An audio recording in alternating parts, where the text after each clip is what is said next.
एक छोटा सा गांव था समयपुर।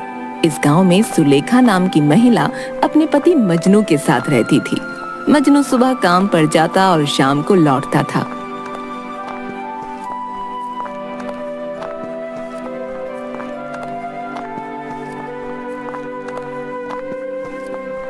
वो अक्सर उसके साथ झगड़ा करता था। तुम आजकल घर पर बिल्कुल ध्यान नहीं दे रही हो। ध्यान नहीं देती तो आपको सब कुछ अपने हाथ से करना पड़ता, फिर यूं बैठकर भाषण नहीं दे रहे होते। कल जो 50 रुपए दिए थे दो, कुछ काम है? मेरे पास नहीं है। क्यों, कहाँ गए? कल ही तो दिए थे। सामान आ गया, मैं पूरे सप्ताह की सब्जियां ले आई। अरे दिमाग ठीक नहीं है क्या तुम्हारा? हैं? इतनी सब्जियां एक साथ लाने की क्या जरूरत थी? हैं? मुझे तुम कटोरी भर सब्जी नहीं देती तो ये आती किसके लिए है? आपको नहीं देती तो क्या मैं खुद खा जाती हूँ? ये जो तोंद है ना आपकी, ऐसे ही नहीं बढ़ रही। देखो तुम मेरे पेट के बारे में कुछ ना कहा करो, नहीं तो क्या? नहीं तो अच्छा नहीं होगा। अरे जाओ जाओ। जबान संभाल के। कहा ना जाओ जाओ। मजनू उसे मारने के लिए हाथ उठाकर रुक जाता है। क्या हुआ, रुक क्यों गए? अब यही बाकी रह गया था। मैं औरतों पर हाथ नहीं उठाता। सुलेखा घर से बाहर चली गई।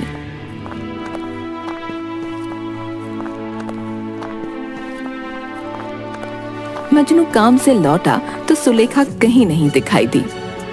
अरे सुनती हो, कहाँ हो तुम? कोई आवाज नहीं आती। अरे कहाँ हो तुम? जल्दी से पानी लेकर आओ। कोई आवाज नहीं आई। मजनू रसोई में जाकर देखता है, वहां भी कोई नहीं था। फिर वो घर के दरवाजे के पास आकर वहां से गुजरती हुई एक औरत से पूछता है, भाभी, आपने सुलेखा को कहीं देखा है क्या? नहीं भैया, मैंने तो उसे आज नहीं देखा। तभी एक आदमी भागता हुआ मजनू के पास आया।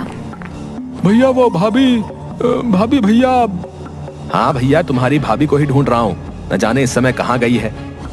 भैया वो भाभी वहाँ। कहाँ है बताओ। भैया आप चलो मेरे साथ। आप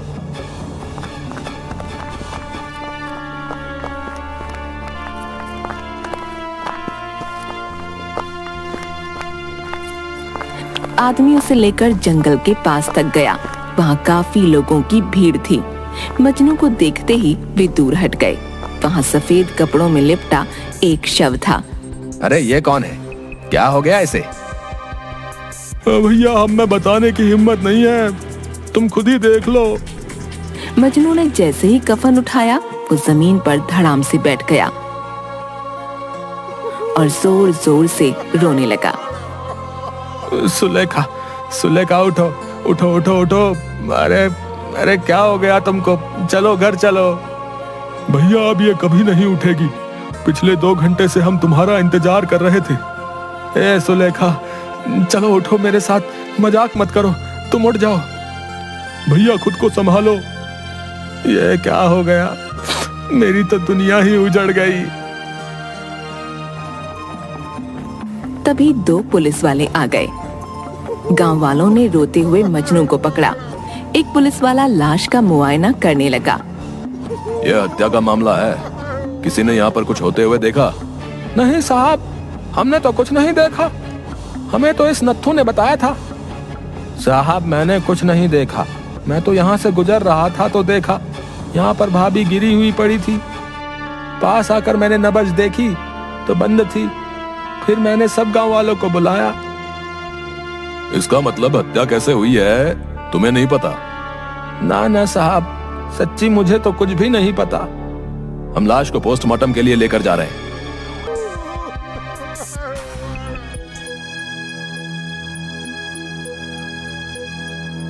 अगले दिन एक सिपाही मजनू के घर आया। अरे अचानक क्या हो गया तुमको? तुम मुझको छोड़ के कहाँ चली गई? मैं तुम्हारे बिना कैसे रहूंगा? मजनू, तुम्हारी पत्नी के शरीर पर चोट के निशान हैं। तुम्हें मेरे साथ अभी पूछताछ के लिए थाने चलना है।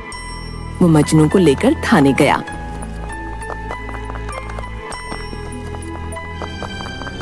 हाँ तो मजनू, सुलेखा नाम की जिस औरत की हत्या हुई है वो तुम्हारी पत्नी थी? जी साहब। किसने मारा उसको? किसी पर कोई शक मजनू?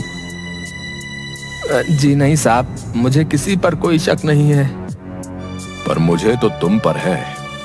सुना है तुम अक्सर लड़ाई झगड़े में अपनी पत्नी के साथ मारपीट करते थे। ना साहब, लड़ाई झगड़ा नहीं, छोटी सी नोकझोंक होती थी। अच्छा, इसी नोकझोंक में तुमने कल अपनी पत्नी पर हाथ उठाया था? साहब भगवान कसम, खाली हाथ उठाया था, मारा नहीं। सच सच बोलो, तुमने ही उसे मारकर जंगल के बाहर फेंका था ना, ताकि किसी को तुम पर शक ना हो? नहीं साहब, मैं ऐसा क्यों करूंगा? अपनी ही पत्नी को क्यों मारूंगा? रोज रोज के झगड़े से तंग आकर तुमने उसे ठिकाने लगाया? नहीं साहब, मैं सच कह रहा हूँ, मैंने नहीं मारा। मुझे तो लगता है ये उस शमशानी काशी का किया हुआ है। उसी की वजह से मेरे घर में रोज रोज झगड़े होते थे। कौन काशी? साहब वो शमशान का चौकीदार है, शमशान में ही रहता है, बहुत खतरनाक आदमी है। सुलेखा रोज उससे मिलने जाती थी, मैं उसे मना करता था तो कहती थी कि वो उसे भाई की तरह मानती है। मुझे शक नहीं, पूरा यकीन है, उसी ने मेरी पत्नी को मारा है। ठीक है, हम तहकीकात कर रहे हैं। तुम अभी जाओ और जब भी पूछताछ के लिए बुलाया जाए तो आ जाना। मजनू हाँ में सिर हिलाकर चला गया।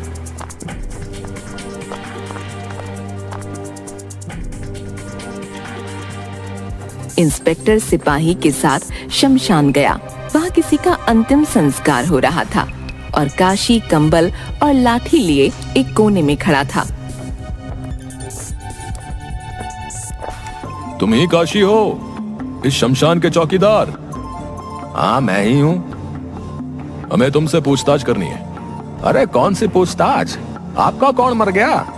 यहाँ तो सब अनंत में विलीन होने आते हैं। ओह, ज्यादा फिलॉसफी झाड़ रहा है? अरे अपनी फिलॉसफी अपने पास रख और जितना पूछ रहे हैं उतना ही जवाब दे, समझा? चल अब ये बता, मजनू की बीवी सुलेखा यहाँ पर रोज रोज क्यों आती थी? अब ये मेरा निजी मामला है, आपको क्यों बताऊं? अरे बावले, ये खून का मामला है। उस औरत का कल खून हो गया, तुझे मस्खरी सूझ रही है? खून? मेरी बहन का खून? ये कब हुआ? किसने किया? अपनी ये नौटंकी बंद कर। पूरे गांव को पता है सुलेखा की हत्या हो गई और तुझे नहीं पता। तेरा ये ड्रामा ना हमारे सामने नहीं चलेगा। अब सीधा सीधा बता रहा है, नहीं तो हत्या के जुर्म में तू अंदर होगा। जी वो साहब, मैं शमशान में अकेला रहता हूँ और मुझे खाना बनाना नहीं आता। मैं यहाँ अकेला रहता हूँ, मुझे तो खाना भी नहीं बनाना आता। बड़ी परेशानी है। तुम्हारी इस बहन के होते तुम चिंता काहे करते हो? मैं हूं ना, मैं तुम्हारे लिए रोज खाना बना कर लाऊंगी। सच बहन? हाँ, काहे नहीं। पर भैया, मेरा पति बहुत कंजूस है, तुम्हें अपना खर्चा देना पड़ेगा। हाँ बहन, मैं तुम्हें 200 रुपए दे दिया करूंगा। 200 रुपए तो 10 दिन भी नहीं चलेंगे। ऐसा करो तुम 500 दे देना, बाकी मैं देख लूंगी। सुलेखा बहन मुझे रोज यहाँ पर खाना देने आती थी और इसके बदले में मैं उन्हें महीने के 500 रुपए देता था।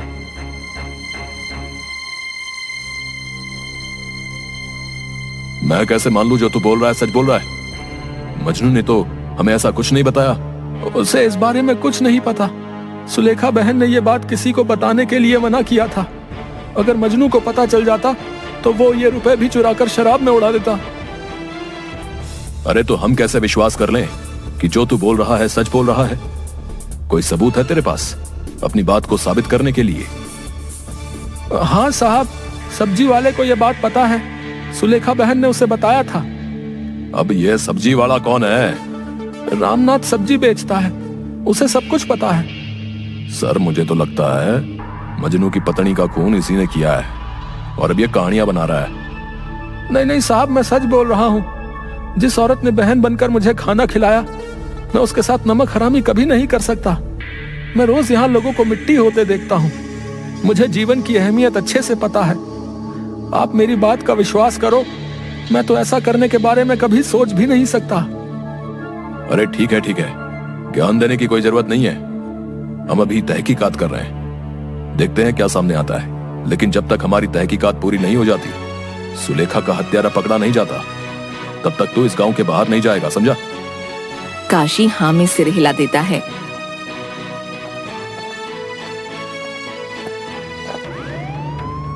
सर आप मेरी बात मानने तो मुझे लगता है सुलेखा का हत्यारा ये काशी है।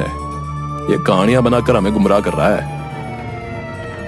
ना, जो आदमी रोज लोगों की चिता जलते हुए देखता है, उनके परिवार वालों को रोते तड़पते देखता है, वो ये काम नहीं कर सकता।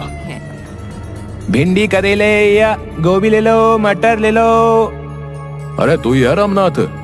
जी साहब बताइए, कौन कौन सी सब्जियां दूं? तेरी तो पूरी रेडी लेनी है।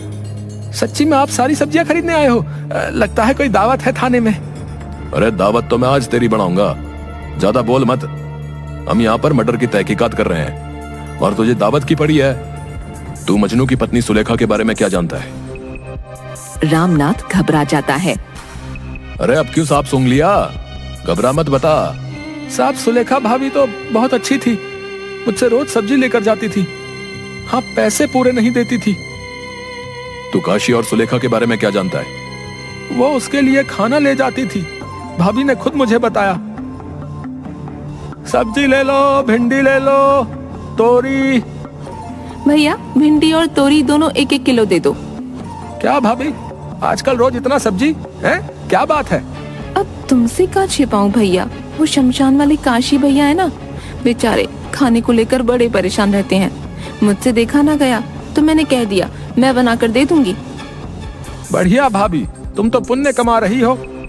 एक बात बताओ, तुम्हारा कंजूस पति कुछ कहता नहीं? वो क्या कहेगा? सुनो, मुझे सब्जी थोड़ी सस्ती दे दिया करो। वो काशी मुझे बस महीने के 500 रुपए ही देता है। उन्होंने ये बात किसी को बताने के लिए मना किया था।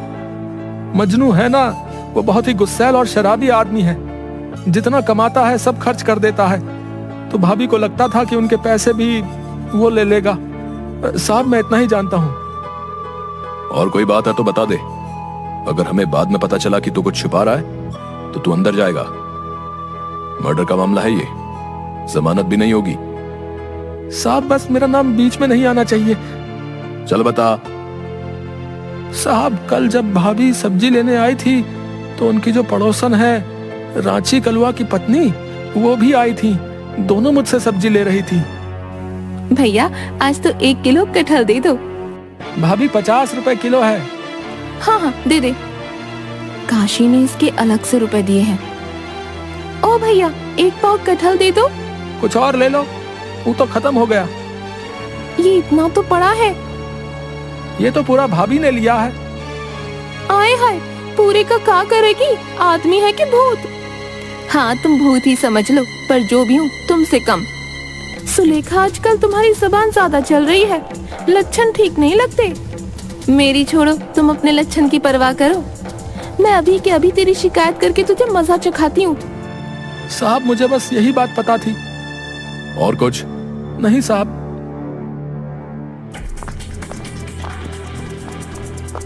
इंस्पेक्टर उसे जोर से 3 थप्पड़ लगाता है। खून इसी ने किया है, अरेस्ट कर लो इसे। सिपाही उसे अरेस्ट करने लगा। साहब मुझे छोड़ दो, मैंने कुछ नहीं किया। चल कहानी पूरी कर और सच बता। शायद रांची ने जाकर मजनू से भाभी की शिकायत कर दी और वो वहां आ गया। तुम मेरा पैसा अपने उस भाई पर उड़ा रही हो? मैंने मांगे तब तो नहीं थे। अरे भैया ऐसे काहे बोल रहे हो? काशी तो भाभी को पूरे 500 रुपए देता है। हैं? तुम उससे भी रुपए लेकर खा जाती हो। चलो दो मुझे सब रुपए। ये मेरी मेहनत की कमाई है, मैं नहीं दूंगी। अरे तुम दोनों जाओ यहाँ से, यहाँ झगड़ा मत करो। दोनों में हाथापाई होने पर सुलेखा का सिर सब्जी की रेहड़ी के कोने से टकरा गया और उससे खून की धारा बहने लगी। मजनू ने उसे उठाने की कोशिश की पर उसने दम तोड़ दिया। अरे भैया ये क्या किया तुमने? अरे भैया कुछ नहीं, अभी अस्पताल ले जाता हूँ, ठीक हो जाएगी। तुम अपना मुंह बंदी रखना, इसी में भलाई है। साहब उसके बाद खबर मिली कि जंगल के पास भाभी की लाश। तुमने बात छिपाकर गुनाह किया है। साहब मैं डर गया था, आप बचा लो। अब अपराधी को सजा दिलवाने में हमारी मदद करो। तुम्हें उस मजनू के खिलाफ अदालत में गवाही देनी है। जी साहब मैं सब बता दूंगा।